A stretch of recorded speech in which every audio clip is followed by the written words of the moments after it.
Meron isang dalaga, ang edad ay 17 anyos at ang kanyang pagkatao ay parabang nauubos. Dahil siya'y salat sa yaman at mulat sa kahirapan, kaya maruming trabaho na pilitan na pasukan. Ang bawat lungkot ay kinukublihan niya ng ngiti, manid na ang katawan sa nararamdaman na pti. At di mapigilan mong matakan luwa sa mata, tinitiis lahat-lahat basta lamang siya ay kumita. Di naalintana kung anong makuha na sakit, tingin sa'yo napakababa, tuloy ang panilalain ng mapangusgang mata. Di mo ba napupuna na ginagawa niya to para lang sa kanyang pamilya? Maiahon sa hirap, mapakain ng masarap, mapag-aral ang kapatid upang pangarap matupad. Sa ganon ay mahinto na pamumuhay niya sa kasa at hindi susuko makamit ang kanya na pag-asa. Di ko alam ba't nalilito, nahihirapan na ako. Sana na may tulungan mo ang tulad ko.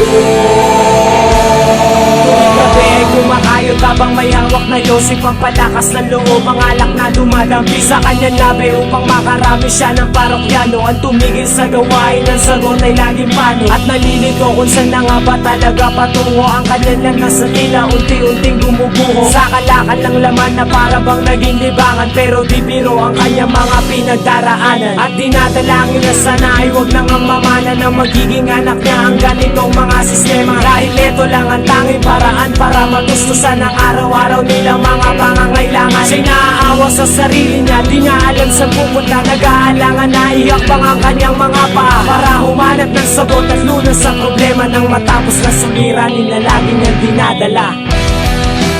Di ko alam ba't nalilito, nahihirapan na ako. Sana na may tulungan mo ang tulad ko.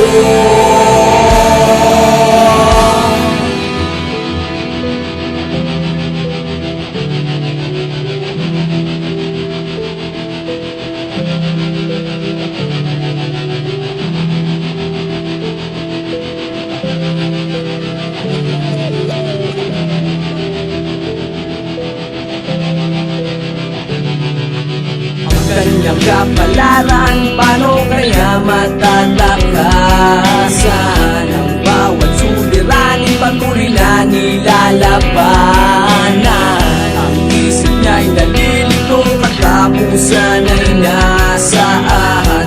Kahirapan palagi na lang napasan-pasan.